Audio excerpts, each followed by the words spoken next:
Hello there. Thanks for joining us. It's another Wednesday night, and I'm sure you know I'll be here. I can tell you it's good to be here and bring to you the news that comes with an extra touch. Tonight, we shall start from Lagos, where the president spent the better part of the day commissioning some critical infrastructural projects.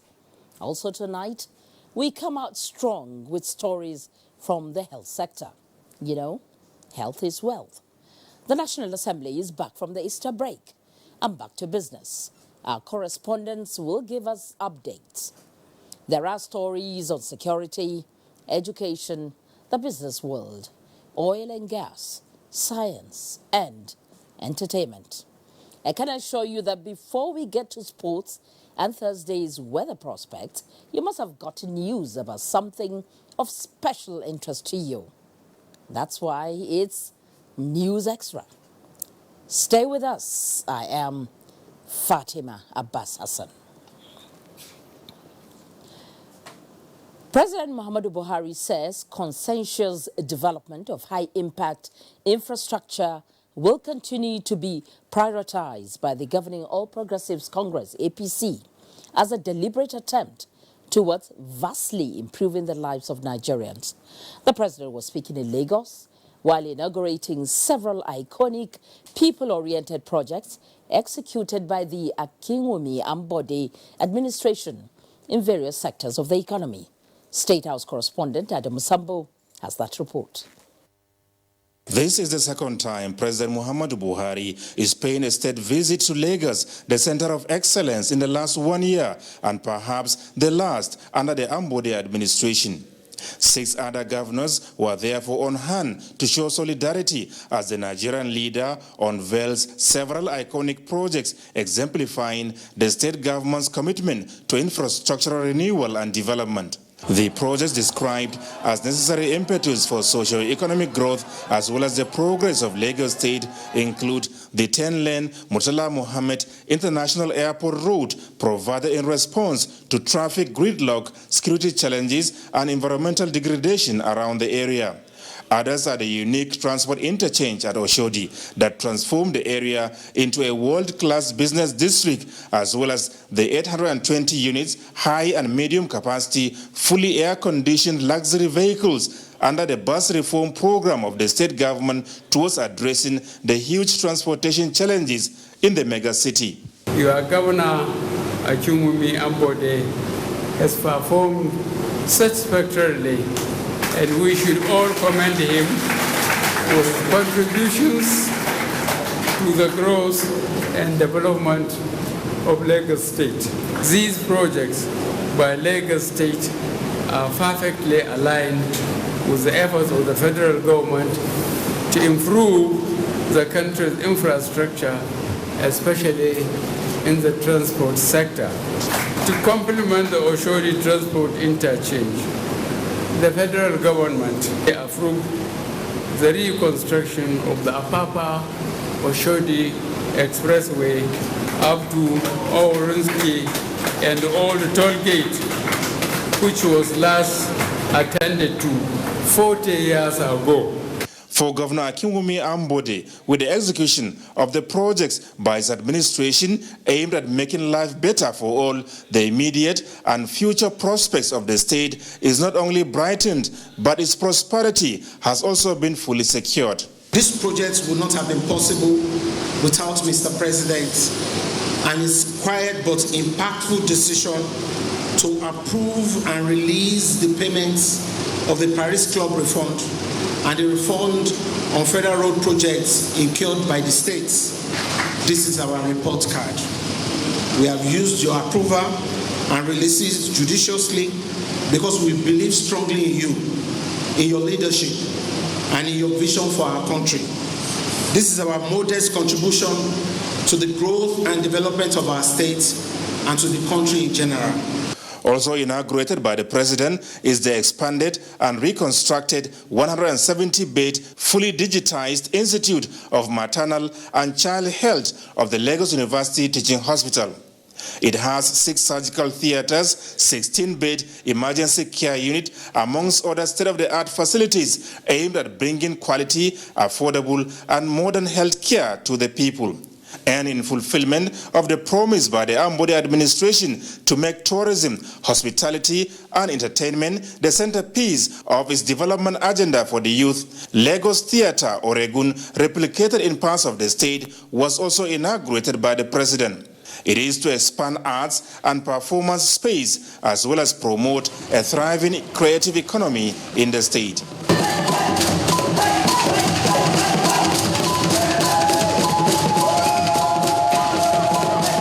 President Muhammadu Buhari has since returned to Abuja. Adamu Sambu, NTA News. Well, the nation's transport infrastructural base is growing to meet international standard in line with the vision of the federal government. The inauguration of Oshodi transport interchange in Lagos exemplifies the growth in the transport sector. Mohammed Abdul Qadir completes the report.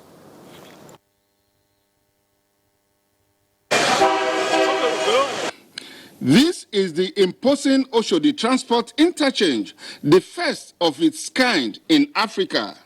Within a period of 2 years, a consortium of indigenous experts made history to deliver the project on time. The project has closed-circuit television, state-of-the-art equipment, sky walkways linking 3 terminals and loading bay, in addition to one-stop shop and security installations.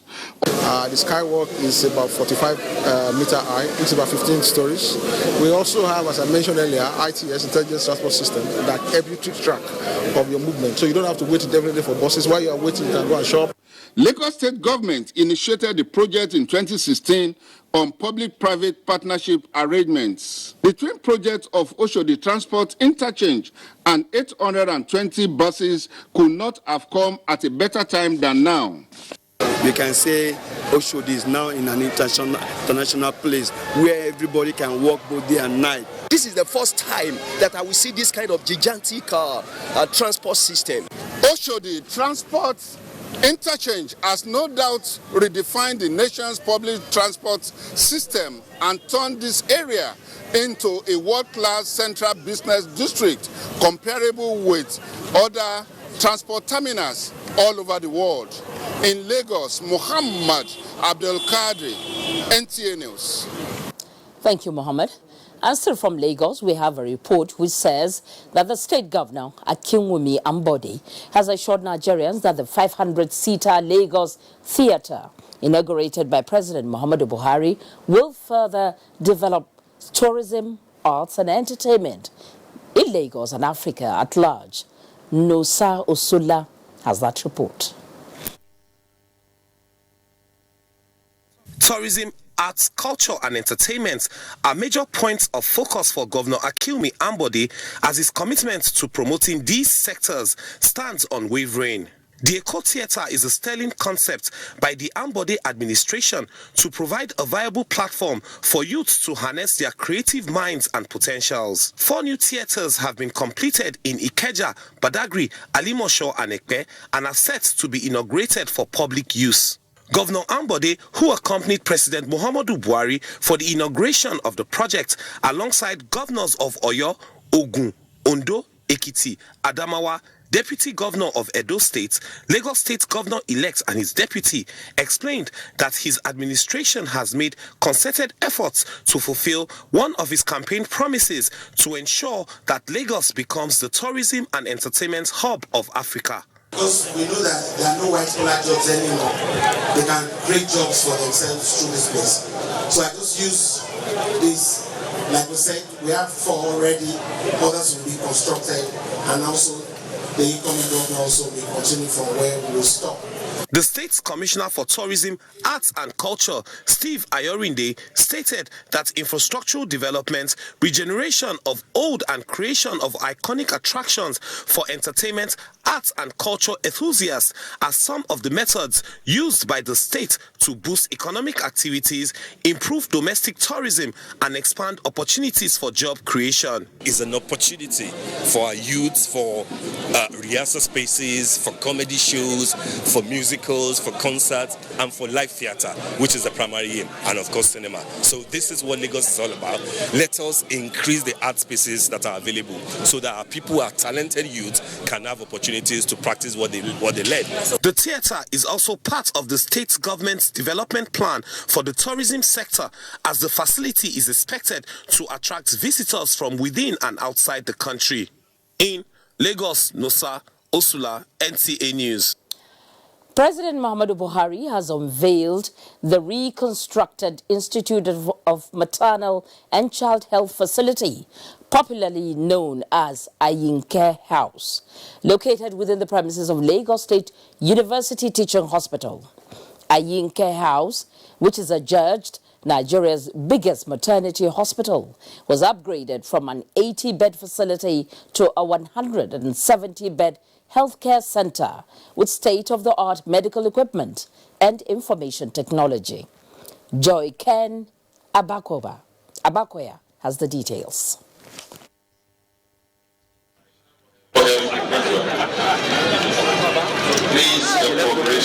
President Muhammadu Buhari, after inaugurating the project, was conducted round the facility alongside his host and other dignitaries. Maternal and child mortality is one of the major challenges bedeviling the health sector in Nigeria, and the present administration is determined to end it. The reconstruction of the Maternal and Child Health Hospital, Ayinke House in Lagos, is one of the measures being taken by the Lagos State government. The facility, a two-story building with a 5-story administrative block, was upgraded from an 80-bed hospital to a 170-bed health facility comprising 5 operation theaters, 16-bed acute care department with 3 organ support capabilities, 30 special care baby units with incubators, laboratories, and a medical gas plant. One of the largest in Africa, Governor Ambode says the new facility will not only improve maternal and child health care, but reduce deaths. As a state, we are aware that universal and basic primary health care is one of the cardinal priorities of your administration. Following this direction, we have consciously worked to bring quality, affordable and modern health care to all our citizens. Medical students and resident doctors in obstetrics and gynecology can now take advantage of facilities at the new Ayinke House for training. This facility can do more specialized care that the old one never had. If you go again, the old one had just about 2 theaters. This one has 5 theaters. The old one never had neonatal and cesarean care unit. This one has 30 units for neonatal care. Those are 2 keys: maternal mortality, neonatal mortality. I have about 21 consultant obstetricians and gynecologists ready to work. As we speak, this edifice has been renamed the Institute of Maternal and Child Health. That means that work that will be going on in here is not just about service, research and training.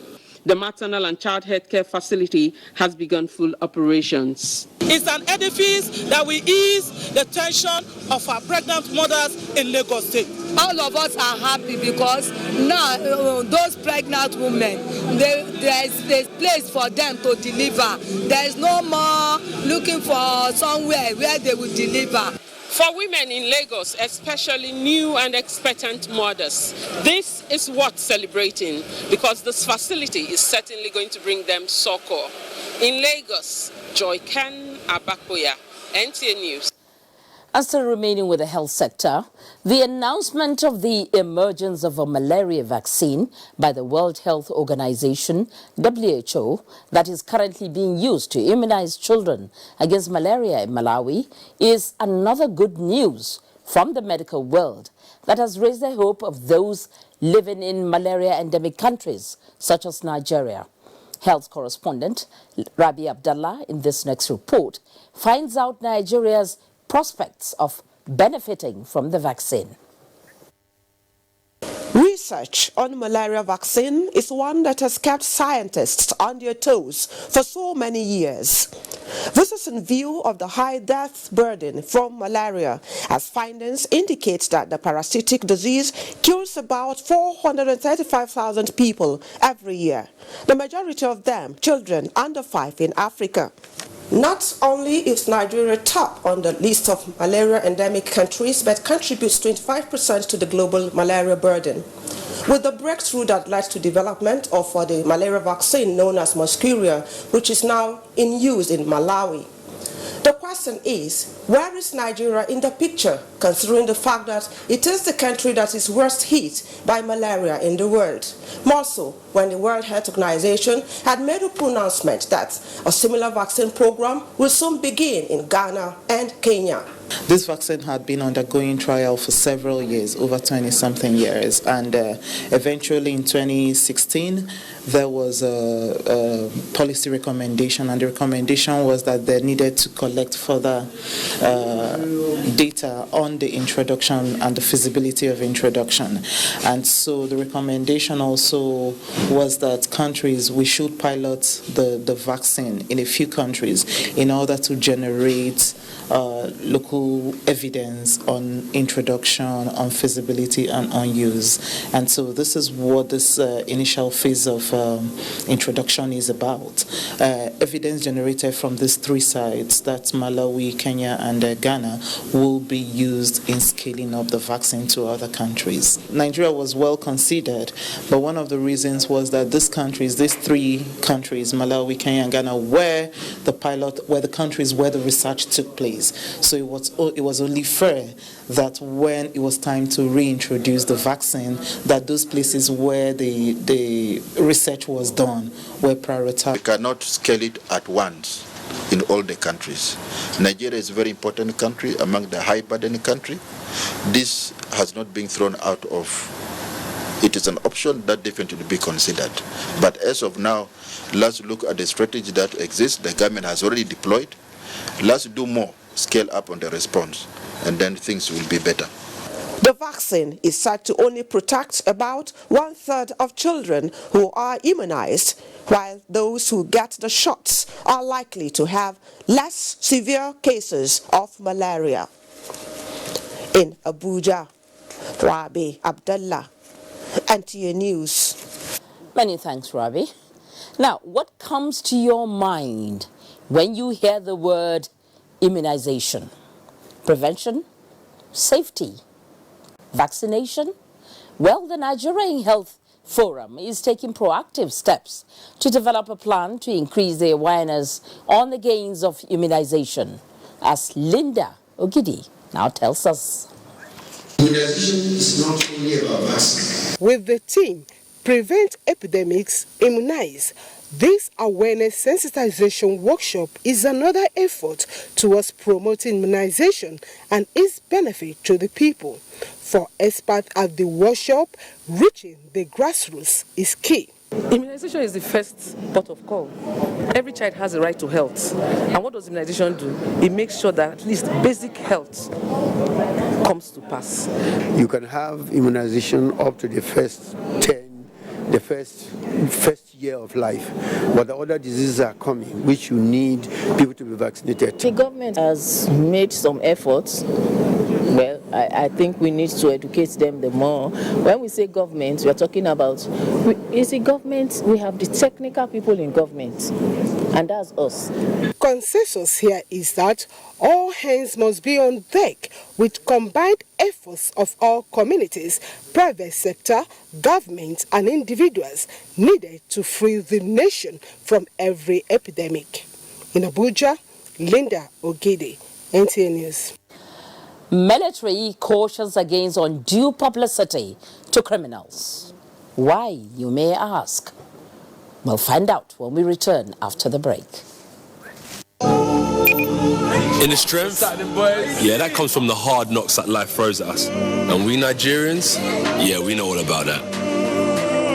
We don't stay down, we get up and fight. My name is Anthony Oluwafemi Olasheni Joshua. there's always been a big piece of my heart that's Nigerian. It always said to me, never give up, dream big. Because after all, we come from a nation of warriors, man. And that's why I believe in Glow. We have that same tenacity, that Nigerian fighting spirit. To win, you've got to step in again and again and again. If you believe in yourself, there's no limit to what you can achieve. Yeah, I used to be a bricklayer in England, but now I'm heavyweight champion of the world. Niger, you too much. Glow, a halo.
All 2017-2018 graduates of Ahmadu Bello University, their parents or guardians, and the public are invited to the 41st convocation ceremony scheduled to hold on 26th and 27th April 2019. Program of events: 26th, commissioning of completed projects by Minister of Education, Malam Adamu. Convocation lecture by Mr. Aigoje I. Imokwode. 27th, conferment of first degrees, postgraduate diplomas, higher degrees, and honorary doctorate degrees on Alhaji Aliko Dangote and Comrade Hassan Adebayo Sumonu. Time 10 a.m. The students' hostel will also be commissioned by Alhaji Aliko Dangote. Visitor to the university, His Excellency Muhammadu Buhari, President, Federal Republic of Nigeria. Chief host, Malam Nasir Ahmed El Rufai, Governor, Kaduna State. Royal Father of the Day, Alhaji Dr. Shehu Idris, Emir of Zazao. Host, Professor Ibrahim Garba, Vice Chancellor, ABU Zaria. Abdullahi Ahmed Kudila, Registrar, Announcer.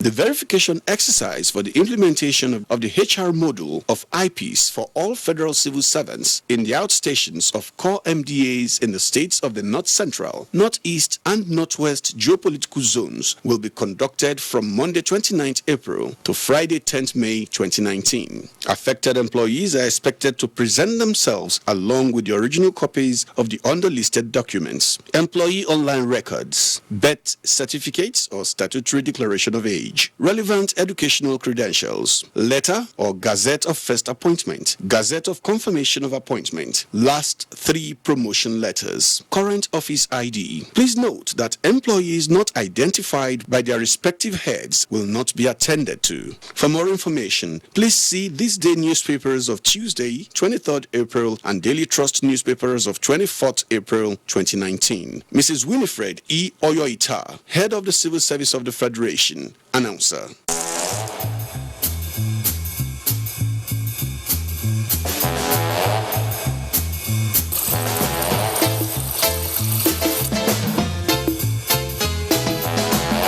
There's a smarter way to live with Airtel Binge Plan, the ideal data plan for those heavy data moments. Get a 2 GB daily binge plan for 500 Naira. Dial *141# to activate. Live smarter with data.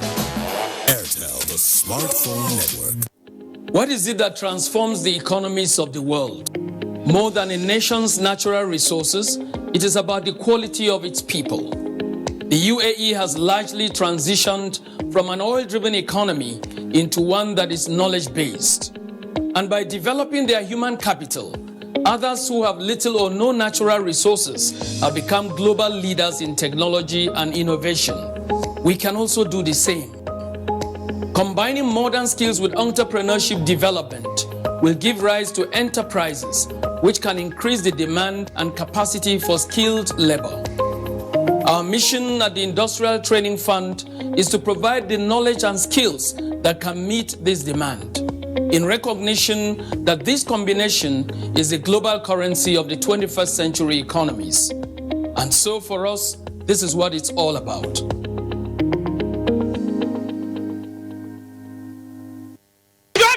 Don't do. Una never see say don't bring sugar come. Make my brother. Una come carry this sugar go inside now. Oh boy. Now what be this way go back? Now important sugar why I want sell now? Government don't bring the Nigerian Sugar Master Plan (NSMP) where go increase sugar production for we country. You never hear say federal government don't ban the importation of sugar where they for packets into we country. These boys where they drop trouser walk out for town go get work to do. Now him be say poverty go reduce. Pounds, dollars, naira go berekete. Lights go den nyafu from the sugarcane back where you they chop through away. Sugarcane farmers self go enjoy them, go train their children, go better school. Make we support government for the Nigerian Sugar Master Plan. No sell, no buy, reject finished sugar products when they smuggle enter we country. Make we join hands together with government to make Nigeria better. Na National Sugar Development Council (NSDC) de nakuna this story. This is still NTA News Extra, reaching you live from Abuja, Nigeria's capital city. Now, the military has cautioned the media to desist from glorifying criminal activities through undue publicity that undermines government's efforts and induces fear in the society. The Chief of Army Staff, Lieutenant General Tukur Buratai, gave the caution at the Combined Chief of Army Staff First Quarter Conference and the Combat Arms Training Week in Jaji, Kaduna State. Defense correspondent Ismail Musa was there and our reports. There is a popular adage that says, "He who fails to plan to fail."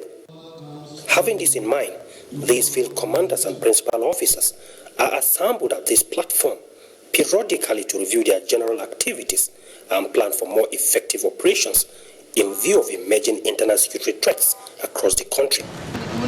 Addressing these threats effectively requires collective responsibility. Undue publicity and praise singing of the bandits and other criminal elements will only motivate them to commit more criminal acts at the detriment of the society.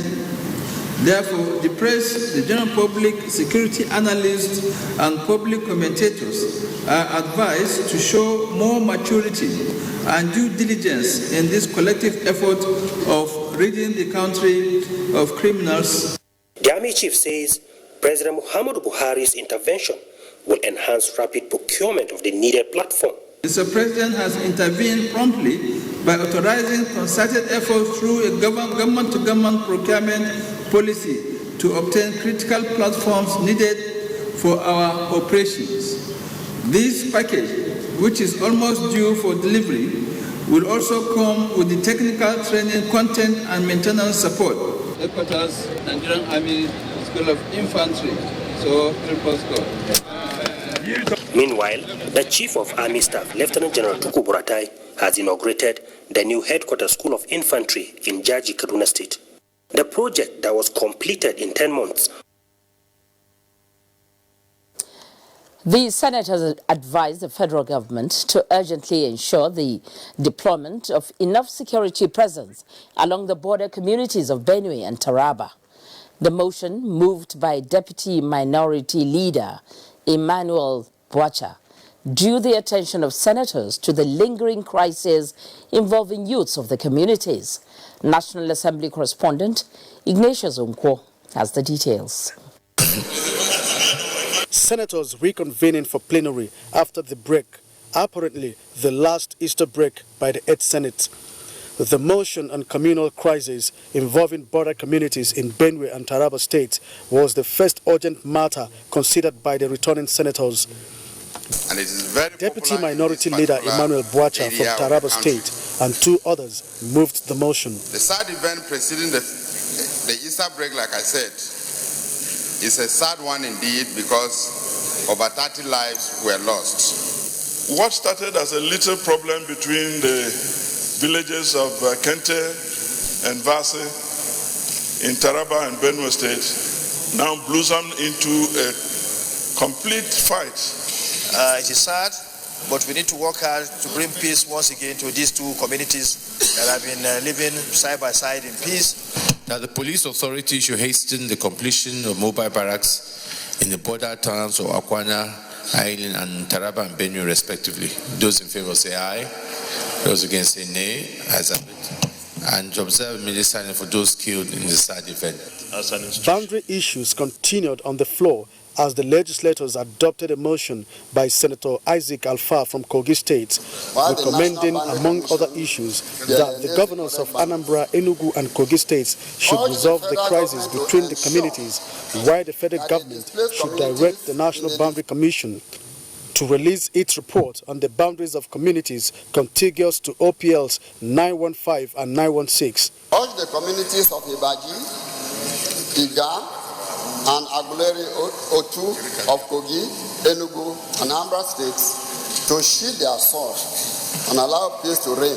The Federal Capital Territory Health Insurance Agency and the FCT Primary Health Care Board establishment bills, sponsored by Senator Philip Aduda, have been passed. A step that will lead the Federal Capital Territory residents towards global health targets for universal health coverage. That the bill will bring into harmony fragmented health agencies in FCT into one effective administrative framework. I'd like to congratulate Senator Aduda, then the committee members, and this is one of our responsibilities as the House of Assembly of the FCT. Senate has confirmed the appointment of Omolola Edewo as Executive Director, Corporate Services of the Nigeria Deposit Insurance Corporation.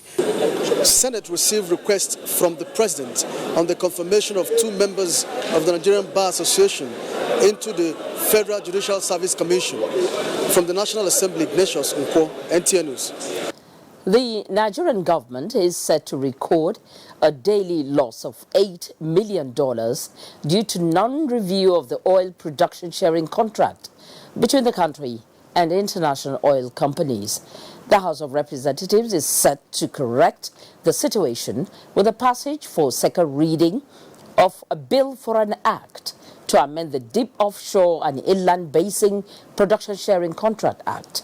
National Assembly correspondent Lami Ali has more. Debate on the bill seeking to review the act, which has been effective since 2004, elicited deep concern on the part of lawmakers as they wondered why this trend was allowed to continue, leading to huge revenue loss of more than 27 billion naira by Nigeria. It is about the production sharing contract between NNPC and IOCs. The one that we are discussing this morning is about the deep shore one, that the initial investment is always very heavy. We are not careful about the law we are going to make on this particular one. It could be cast in a manner that they begin to use some other international laws in terms of the nautical miles that you have access to, and you'll be pushed out of the sharing formula. We do not know how much we get from the act. We do not know how much we are seeking to get from the amendment. We need to put sanity in terms of the physicals in the industry before we now deliver the ultimate legislation that will guide the sector. The House therefore decided to set up an ad hoc committee to carry out an investigation on the matter, mandating it to report its findings within 1 week for further legislative action. Wednesday's plenary also passed for second reading a bill for an act to establish Federal Polytechnic Gweram Jigawa State, sponsored by Representative Yuguda Hassan Kila. Encourage and promote scholarship and conduct research in all fields of learning with emphasis on technical education. The bill was referred to House Committee on Tertiary Education. Meanwhile, the lawmakers have urged relevant authorities to rehabilitate Ebute Ogolonto Road in order to address indiscriminate parking of trailers in Lagos. A motion tabled during plenary urging the House to request for a change of name for Apple legislative quarters failed to gain support of the lawmakers due to the fact that some of them are occupants of the apartments. From the National Assembly, Lami Ali, NTA News. Now, by June this year, The 9th National Assembly will be inaugurated. Campaigns are on in earnest for the leadership of the Assembly. But how has the 8th Assembly performed? What were the unique things that stood out during that time? And what lessons for the incoming Assembly? It's over now to Talatu Ezirike.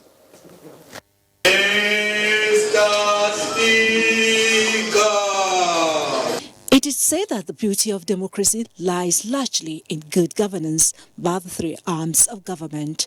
The legislature, an arm of the government charged with making laws, is seen to be living up to its responsibilities, especially in the last 4 years. To the credit of the 8th National Assembly, many say include the passage of the National Minimum Wage, the Not Too Young to Run Law, the National Identity Management Commission Act, and the Companies Allied Matters Act. In the words of the Senate President Bukola Saraki, the Assembly has been able to introduce landmark legislations that have helped boost the nation's economy. Those against say nay, the ayes have it. But how harmonious has the relationship between the legislature and the executive been? We've come to a situation where the legislature is now almost losing the public applause. But again, I want to say that the legislature should never contest for popularity contest with the executive. It will never win. Nigerians are becoming more aware. If they thank you, you fail to do what they call feedback mechanism, go back to your constituency, tell your people this is what is happening. Or why are you quarreling with Mr. President? Why are you not talking on our behalf? I swear to God, you not go back to your constituency, and people will not elect you. What lessons for the 9th National Assembly to advance good governance? It is important that legislators they focus on their legislative work. If they focus on the work that they are constitutionally assigned to do, I think we would, they will not have too much distraction. But the perception out there is that the legislature are not making any difference. They're just people who get into power and luxuriate at the expense of the people that voted them there in the first instance. The next legislature should begin to work on. Analysts strongly believe that Nigerians stands to gain more through rights energy that will translate to growth. Talatu Ezirike, NTA News. Many thanks, Talatu. Now, the Court of Appeal, Abuja, has commenced hearing in the appeal filed by the Osun State Governor, Boyega Oyetola, against Ademola Adeleke's victory at the Governorship Election Petition Tribunal. Olabode Arewa reports that the appellants are challenging the verdict of the tribunal, which voided his electoral victory.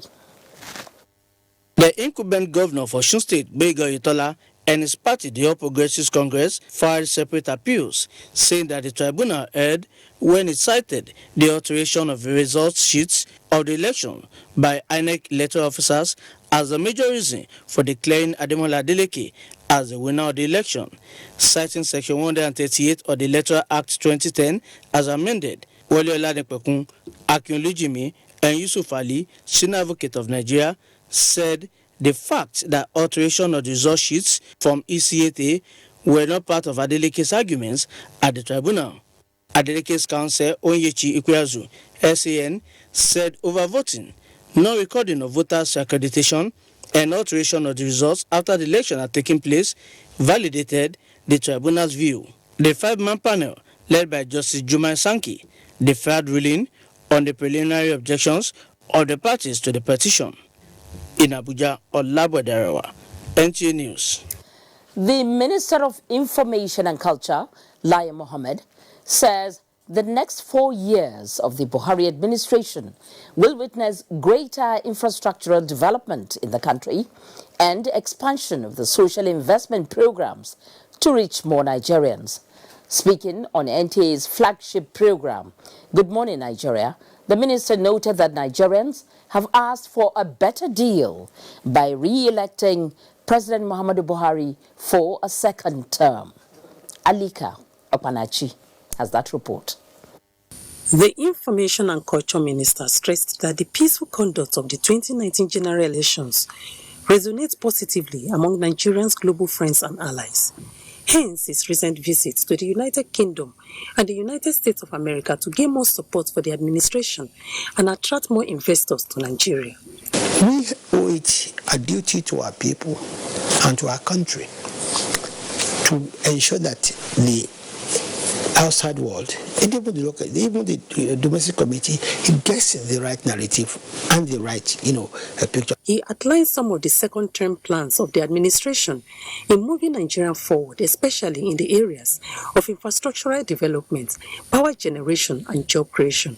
If funds meant to build roads, meant to provide power, meant to provide jobs, are shared among just a few people, then there will be no development. I remember as soon as I came in, we issued a statement that between 2006 and 2013, just about 54 people or 55 people allegedly stole 1.4 trillion naira. That's 50% of what we spent on infrastructure in 2017. So you can see the correlation between our development and corruption. And that is why we believe that the next 4 years will only be an improvement on the last 4 years.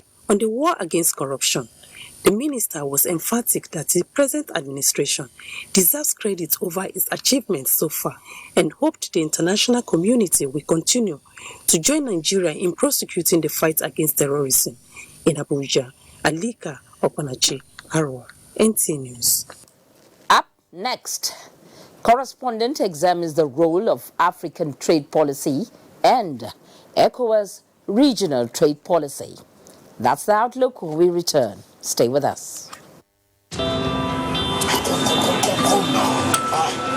Data. We can't live without it. Share it.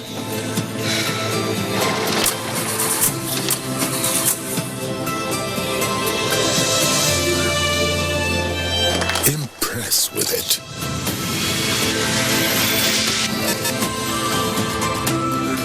Borrow it.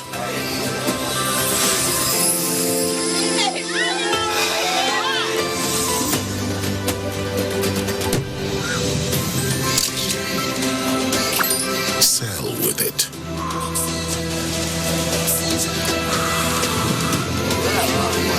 I'm here. Calm down, breathe. Celebrate with it. Breathe easy, knowing that with Glow, data is oxygen. يا أيها الذين آمنوا كتب عليكم الصيام. The third edition of the annual Ramadan lecture organized by NTA Katsina in collaboration with Al-Qalam University Katsina, Walen House Foundation Katsina and Companion FM Katsina will take place on Saturday 27th of April 2019, equivalent to 21st Sha'aban 1440 after Hijrah. Venue, Al-Qalam University ICT Center Katsina. Time, 10 a.m. Guest speaker, Sheikh Tukur Adam Al-Manar, Kaduna-based Islamic scholar. Topic, leadership responsibilities and the right of the governed. Discussant, Dr. Amini Ismail Kabara, Al-Qalam University. Chairman of the occasion, retired Justice Umar Abdullahi Walen Hausa. Special guest of honor, Honorable Tasio Musa Zongo, the Speaker, Katsina State House of Assembly. Your father, Emir of Katsina, Dr. Abdul Mumin Kabir Usman, CFR. The general public is hereby invited. Signed, Publicity Committee.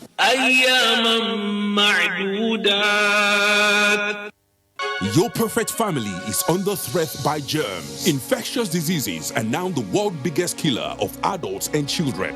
These infectious diseases are caused by germs. They are everywhere. An average human being comes in contact with over 1 million germs daily in unclean water, dirty surfaces, in the toilets, on cuts and wounds, on your clothes. Germs can cause deadly diseases like typhoid, diarrhea, flu, and cough. To protect your family from germs, use the power of Dettol's 1 Cup Flu for surface cleaning in your bathing water, in your laundry water, for first aid to protect your family from up to 100 illness-causing germs. Introducing Dettol Antiseptic Liquid in Sachet for only 40 naira. Endorsed by the Nigerian Medical Association. I thought leaving the country was the best decision for me and my future. I left for a better life. We were picked up by immigration officials and sent to a detention camp. I spent 8 months in the detention camp. There was no food, no water. I saw people being beaten like animals. Some women were raped. Some women were sold as slaves. I thought I would never see my loved ones again. I have made the biggest mistake of my life. I have wasted all my savings. I have to start all over again. Migration is a human phenomenon which cannot be stopped. But if we choose to migrate, we advocate that it should be done in a safe, orderly, regular and dignified way, and not in a dangerous and tortuous manner. This message is brought to you by the National Commission for Refugees, Migrants and Internally Displaced Persons. You're welcome back.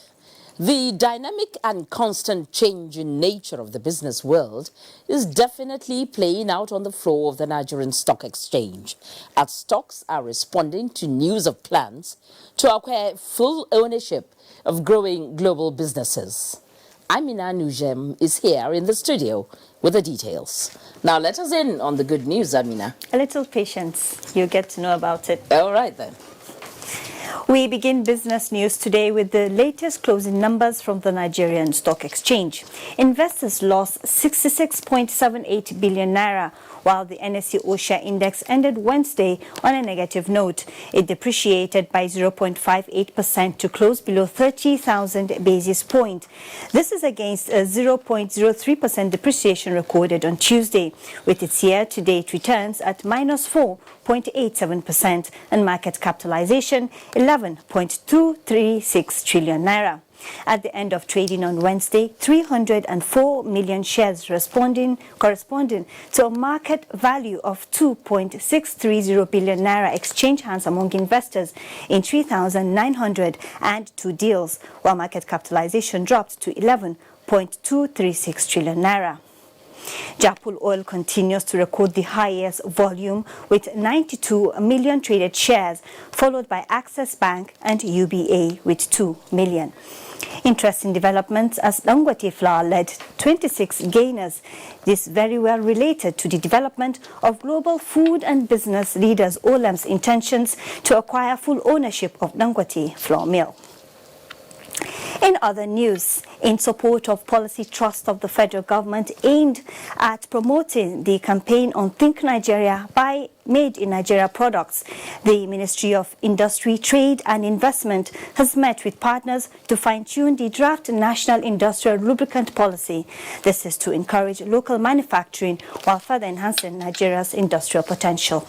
Are sitting down together to look at the draft of what the government can do to continue to assist, either through the ease of doing business as well as getting very clean and genuine products by using the standard that is being used all over internationally. We cannot continue to depend on imported components or products. Nigeria, a nation of close to 200 million, must industrialize, must be engaged in the development and production of products and services that we need. It is no longer news that oil prices Tuesday peaked for the year as U.S.-backed sanctions on Iran takes off. Also, Organization of Petroleum Exporting Countries, OPEC, has expressed confidence that importation of refined crude products will reduce on the continent when the Dangote refinery becomes fully operational. Olabode Showemi, an energy analyst, spoke on the dynamics of the global market and opportunities for Nigeria on NTA Business Express. What we are looking at in terms of our relationship with those OPEC nations is to advance the relationship between just suppliers of crude oil to relationships in other areas where we will be of mutual benefit to each other. And that is it from the business desk. Fatima, it's back to you. Thank you so much, Amina. Moving on, how does it sound when a dominant continental organization seeks collaboration with a sub-regional organization with a well-structured trade policies? The corollary is therefore expected to be a better economic environment. Kule Adeyeye will tell us what transpired at a workshop on Africa trade policies and ECOWAS Regional Trade Policy Dialogue Forum in Abuja. With Africa becoming the choice of investors for about a decade, the African Union has come up with policies like boosting intra-African trade, an action plan adopted by African heads of states and governments at one of their summits, and Agenda 2063 tagged The Africa We Want. This dialogue forum is part of the efforts to consolidate on successes and strengthen identified weaknesses. The AU is of the view that such a forum has become imperative now that a lot of changes and developments are being witnessed in Africa's trade arena and the ECOWAS sub-region.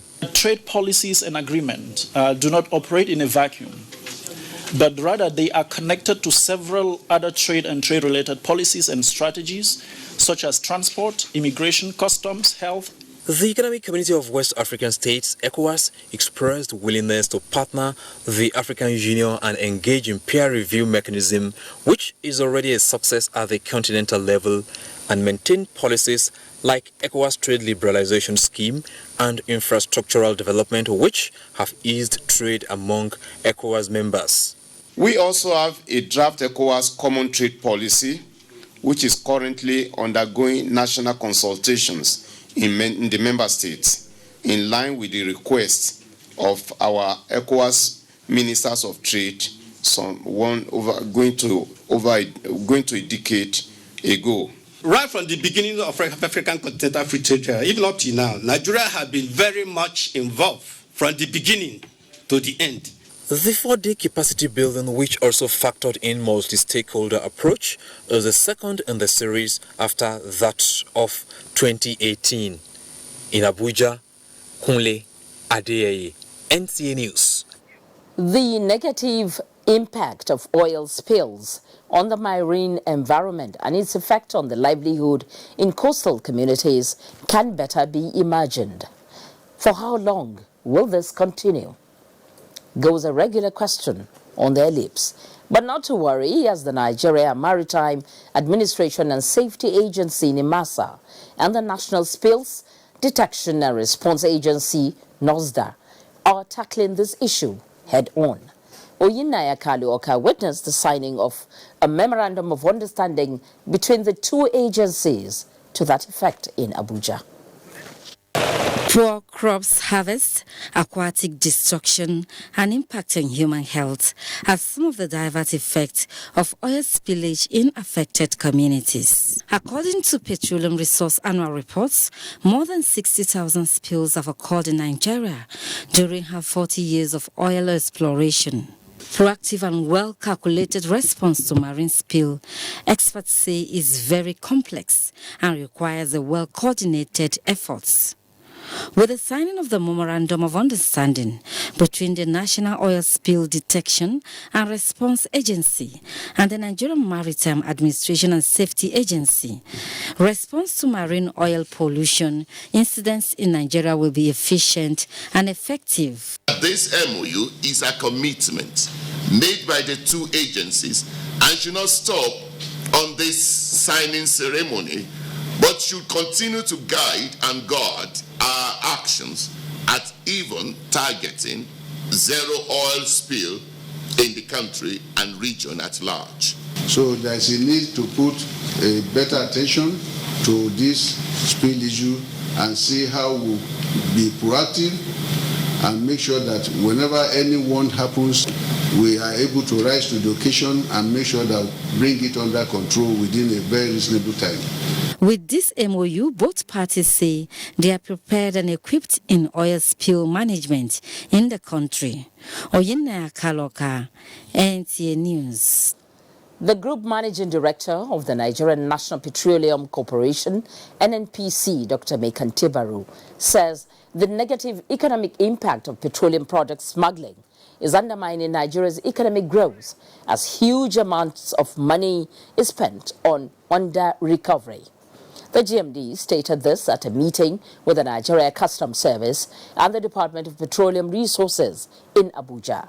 Worried by the growing incidence of petroleum products smuggling across the nation's borders, the parties agreed to inaugurate a joint committee to tackle the menace. over 1 trillion naira is just going away on this process. You could use it for a lot of things. We are talking of railway, we are talking of power supply, we are talking of roads, we are talking of schools. The GMD called on the Nigerian Customs Service to intensify surveillance along the identified border communities. The Minister of State for Petroleum Resources, Emmanuel Ibe-Kachiku, has met with top executives of the National Oil Company of the Kingdom of Saudi Arabia, Saudi Aramco, in Dhahran. The meeting is to solidify ongoing discussions on collaborating with the federal government of Nigeria on investments in the oil and gas sectors. Lydia Sampson reports that the meeting comes on the heels of the strategic value meeting held with the Minister of Energy, Industry and Mineral Resources of the Kingdom of Saudi Arabia, Khalid Al Faleh, to cement the budding interest to support Nigeria's infrastructure development in the oil sector.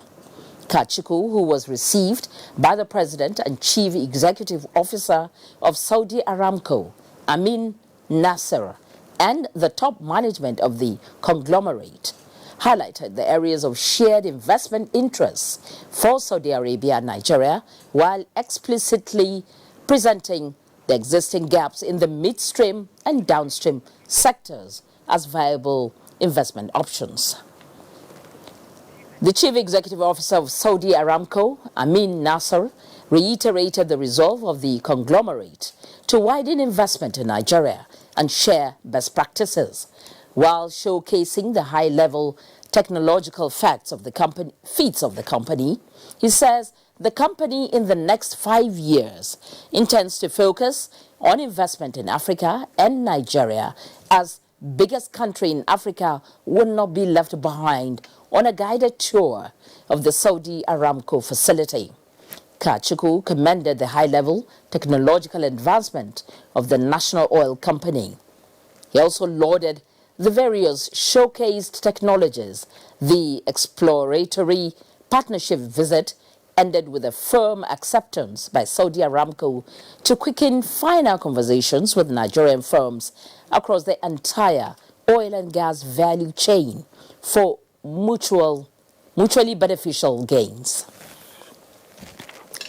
Now, one of the essential infrastructure that attracts speedy development is good road network, which tends to ease the challenges of road transportation. This is one sector the Ondo State government is giving priority to through rehabilitation and expansion of many arterial roads in the state. Olajide Bello takes a look at the impact of this effort of government. Mr. Ashiru Adidayo, 61, is an indigene of Ikare, about 2 hours' drive from Akure, the Ondo State capital. Having been born here, Adidayo knows the town and its landmarks almost too well. But nothing demoralizes the people here more than the poor state of roads in the area. The other horrible aspect is that descending the hill, where we have the Obas market, where we have crowded people crossing the road at intervals. At that time, most of the vehicles can lose control and run into people. We had loss of lives during these horrible situations. So we thank God, we thank the present government that are taking this type of initiative to save our community from loss of life and properties. The situation has now changed as the state government has rehabilitated the 38.9 kilometer Owo Ikare Akoko road. This is Okeala Bojito in Ikare. It is phase 1 out of the 2 phases undergoing improvement, ingredient and dualization. Before, this particular spot used to be a den for accidents due to the steep nature of the hills. My husband cannot allow me there to come with my baby there, but now he really allow me to come to garage to come and say, because then the road was very bad and every day we have an accident. Yeah. The state government says the road construction effort is targeted at every part of the state, as many roads across the state are either being rehabilitated or witnessing expansion. 85% of the local governments in the state are benefited. We have like only 3 or 4 that are yet to benefit the way we want. There's no local government that are not benefited from road construction in this state, because local government is doing road, we are supervising together, and the state government is doing directly, and we even use the federal government to come, and their presence has started. People have started feeling their presence now. Some of these roads are already completed, and work progresses steadily on many others. From Akure, Olajude, Bello, NTA News. The Kano State government is adopting more aggressive and comprehensive agricultural policies to boost food production and commercial agriculture in the forthcoming rainy season. Shehu Adamu reports that the state government is also attracting facilities from the Islamic Bank, Jeddah, in Saudi Arabia, to assist farmer groups with loans to boost their production. Kano State, being one of the most populous in the country, is endowed with fertile land and irrigation infrastructures for all-season farming practice. To evolve a comprehensive policy toward developing the agricultural sector in Kano, the state government is sustaining its fertilizer subsidy and other farm inputs to improve upon the successes recorded. Technology is very, very important and key. And that was why the Kano State Agricultural Development Authority was also revamped by His Excellency Dr. Abdullahi Umar Kanduje. With the highest number of rice mills in the country, the present administration in Kano remains committed to engaging more youth into agriculture to complementing the federal government efforts towards self-reliance. The deputy governor said the state government would, as a matter of policy, accord priority to cotton and groundnut farming this cropping season. This is in addition to rice and wheat farming. He therefore appealed to farmers to form functional farmer groups to benefit from the state and the federal agricultural assistance. In Kano, Shehu Adamu, NTA News. Nigeria moves to sustain space science trajectory. Inaugurates rocket infrastructure. The details when we return. These days, people get their news and information from more media sources than ever before. Some of the news and information given are fake, unverified, doctored, and manufactured to create confusion, stir disaffection, and cause disunity. Before you believe or share any news, ask yourself, is this real? Is it from a credible source? Is it verified or verifiable? Fake news is dangerous. Whether you do it for fun or for political gains, real people can get hurt. Fake news, don't create it, don't spread it. This is a public service announcement from NTA. You can follow us on all our social media platforms: Facebook at NTA Network News, Instagram at NTA Network, Twitter at NTA News Now, YouTube at NTA News Online. Or visit www.nta.ng. For live streaming, visit www.nta.ng/live. Now, you can stay updated on the go, be it on your TV, iPhone, laptop, or iPad, or download the NTA mobile application from your Play Store or App Store. NTA, you can beat the rich. We're glad to have you back with us on NTA News Extra. Now, Nigeria joined the League of Satellite Nations in 2003 when her first remote sensing satellite was launched in Russia. This development triggered tremendous growth in space science and technology, which culminated in the launch of more satellites and increased human capacity building and effective deployment of space technology in nation building. Science correspondent Kirien Omayo reports that the inauguration of requisite infrastructure for the sustenance of space science advancement trajectory is a booster to the nation's space exploration as a leading space giant in Africa. It was indeed a moment of accomplishment for the Minister of Science and Technology, Dr. Bonea Ono, who inaugurated 6 space science-related projects, namely National Space Museum, which houses relics of space technology and other historic innovation and designs, Space Environment Research Laboratory with all-sky optical imager, the only such equipment in Africa, plus Fabriparrot and interferometer and magnetometer facilities. Also inaugurated a Space Technology Incubation Center with electrical and mechanical equipment, planetarium building, the first in Africa, and Institutes of Space Science and Engineering, which is affiliated with the African University of Science and Technology, Abuja. With this development, Dr. Ono, who is visibly elated, says the nation's space center is now well fortified to maintain its lead in satellite exploration in Africa. The Space Museum is so important to us as a nation. The planetarium is also very important because look at the average age of all of us here. In the next 20 years, I don't think many of us will be around to do space research and developmental work. So we have to look up to the very young people. We have to prepare our children because Nigeria is a nation that has a very bright future. For the Director General of NASDA, Professor Seidu Mohammed, the success recorded by the agency under the current administration points to the fact that space science development in Nigeria has come of age and can stand the test of time in satellite design and configuration. The successful completion of these various projects are not only heartwarming, but attestation to our collective efforts and resolve to continue to consolidate on the noble achievements of the agency for the overall benefit of our nation.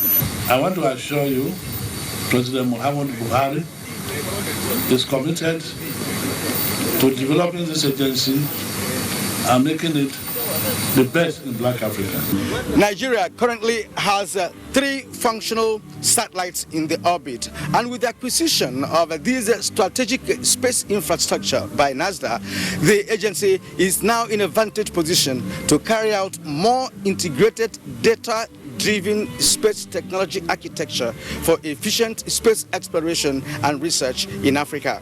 Kirian Umayo, NTA News. Thank you, Kirian.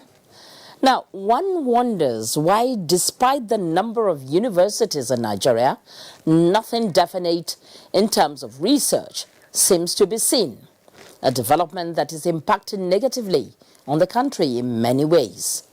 Well, the National Universities Commission, NUC, which regulates the institutions, has come down hard on the universities, urging them to buckle up and make the country feel the impact of their research findings. This was the position of the Executive Secretary, Professor Abubakar, at a meeting with Directors of Research and Innovation of Nigerian universities. Abdullahi Musa Suleja was there. Advanced societies leverage on research and tap from them to provide solutions to problems or challenges. This is what the National Universities Commission is promoting to support Nigerians' quest for development. But first, the right research needs to be done. And this session is aimed at reviving culture of rigorous and relevant research so as to ameliorate the situation of poor research governance and inadequate institutional mechanism for the learning of management of research activities in Nigerian universities. The Executive Secretary of the National Universities Commission, Professor Abubakar Rashid, pointed out that Nigeria must be in the lead in terms of creating an innovation system for the country by collaborating with knowledge-creating centers, and that universities should stop thinking that they have the monopoly of knowledge. We feel that in many universities, the culture of research is almost zero. Nigeria must begin the process of consciously turning some of our universities into research-intensive universities.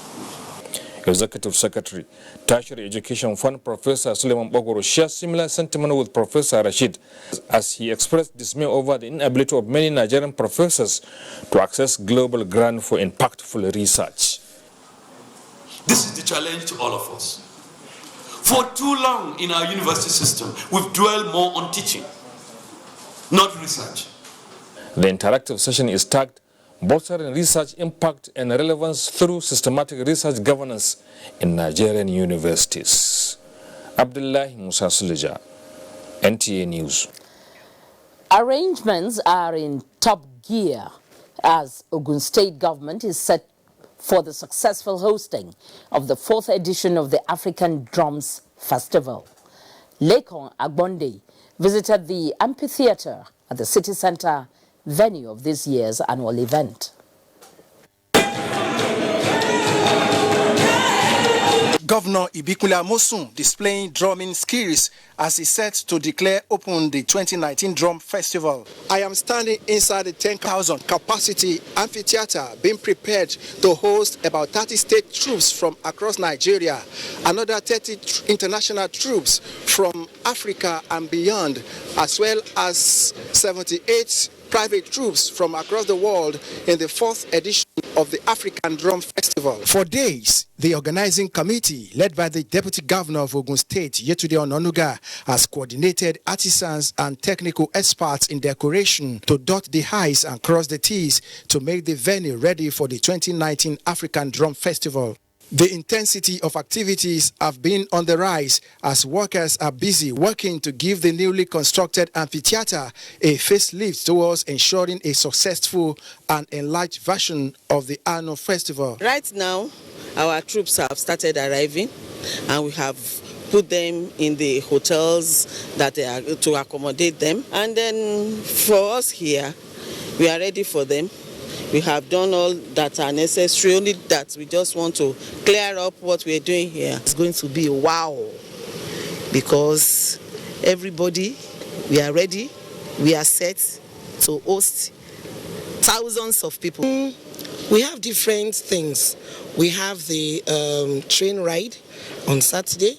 We have the unveiling of the Adiresio, which will be taking place tomorrow. Then, of course, there is the academics as well. The roundtable conference. Sound and lighting experts have also been working to perfect these aspects, which are key. The African Drum Festival, a project of Ogun State government, has continued to draw the attention of the global community as participants and audience have the opportunity of relishing the beauty of Nigeria's culture and tourism through the drums. In Abeokuta, Lekon Agbonde, NTA News. Well, there's no doubt that Nigeria is known for its vibrant entertainment industry, rich cultural heritage, and its historical sites, which, if properly harnessed, could serve as a catalyst for job creation and social integration.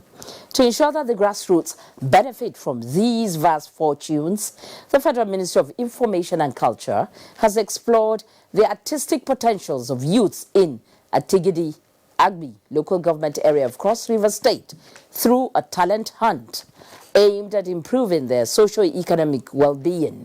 Justina Etim has that report.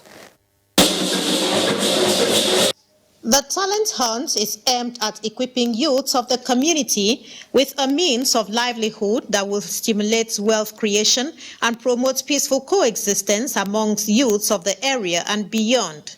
This grand event is also in line with the economic diversification of the policy of the present administration.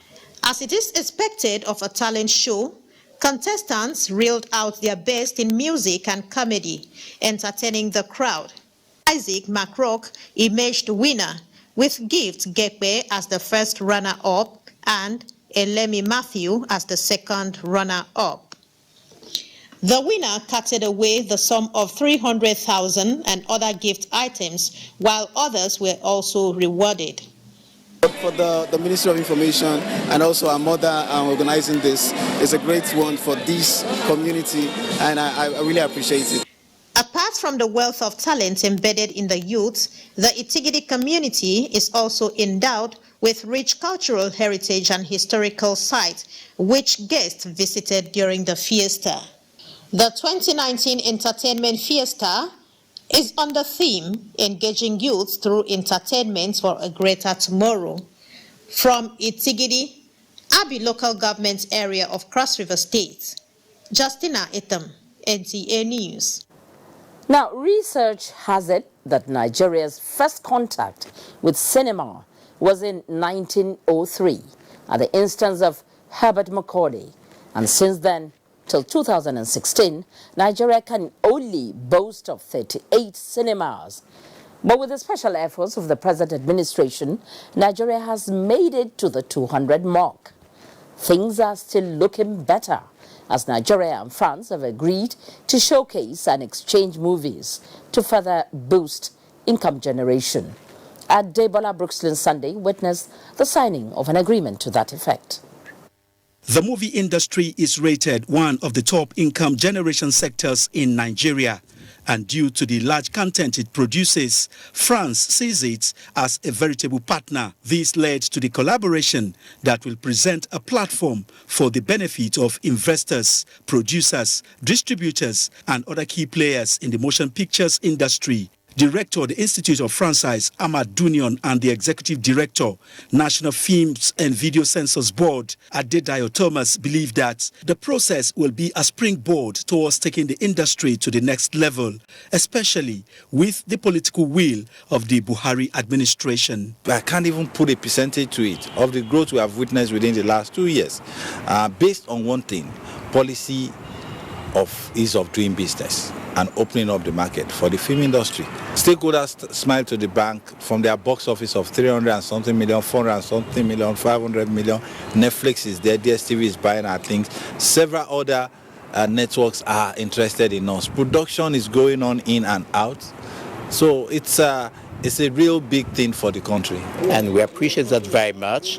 And that's a good time for us to develop the cooperation between the French movie industry and Nigerian movie industry. I say industry because it's a very important economic sector, but what is also very important is this cooperation that is a cultural cooperation, which will help to have better cooperation, better understanding, not only between authorities, but also between people. The process is to be executed through the Nigeria-French Film Distribution Conference, scheduled to hold later this year. Adebola, Brooksland Sunday, NTA News. Well, more often than not, Nigerians in the diaspora appear to be in the news for negative than positive reasons. But have you ever taken time off to find out the stories of many Nigerians that are breaking and setting records around the world, who get little or no mention? Our foreign desk correspondent, Makut Simon Macham, takes up the story from here. Bad news is good news is a common saying in journalism, which simply means that media audiences appear to get attracted to issues that are controversial, unusual, and sometimes bizarre. This assumption has unfortunately characterized the news about Nigerians in the diaspora, whose number is estimated to run into millions. It is therefore not unlikely to read in the social media or the mainstream media about some Nigerians in various parts of the world involved in drugs, prostitution, fraud, or other crimes. Whether true or not, these few cases seem to dominate discourse, leaving out the majority of professionals and others who are carrying out legitimate businesses and making great impact in their host communities. Nigerians here are making all of us proud, especially here in New Jersey. New Jersey is considered the bedrock of Nigerian politics in the diaspora, and we have data to show for it. No one hears about the good things that we do as Nigerians here, but only the bad things make it to the headlines. We need to start changing that narrative.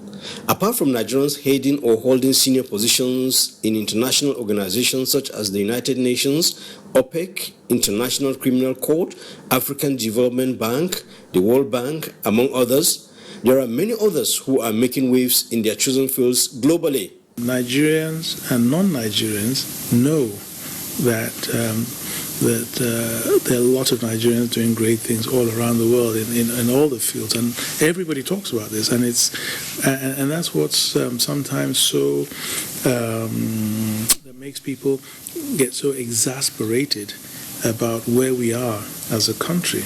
In the last few weeks alone, a number of Nigerians in the diaspora have broken records.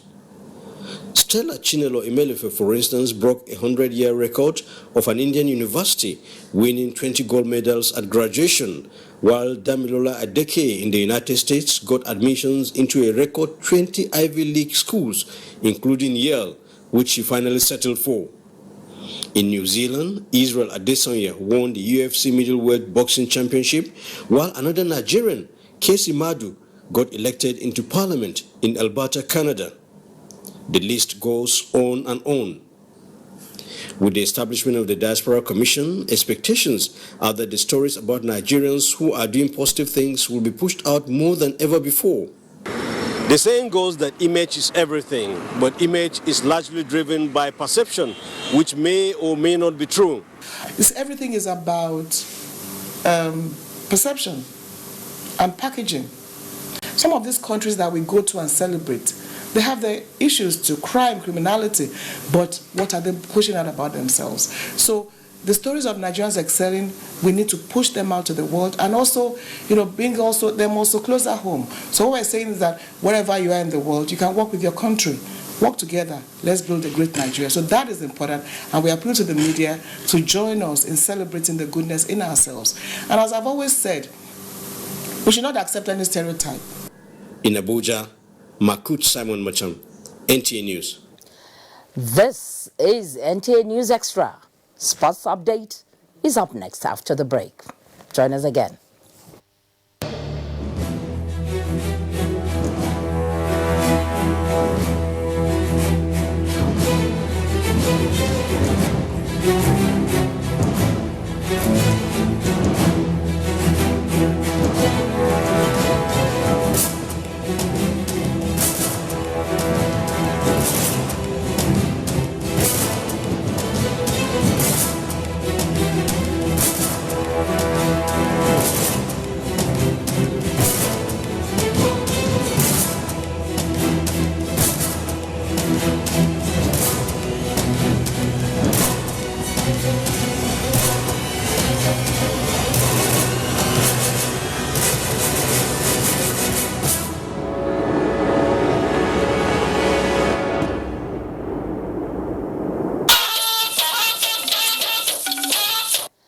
You're welcome back. And for a bit on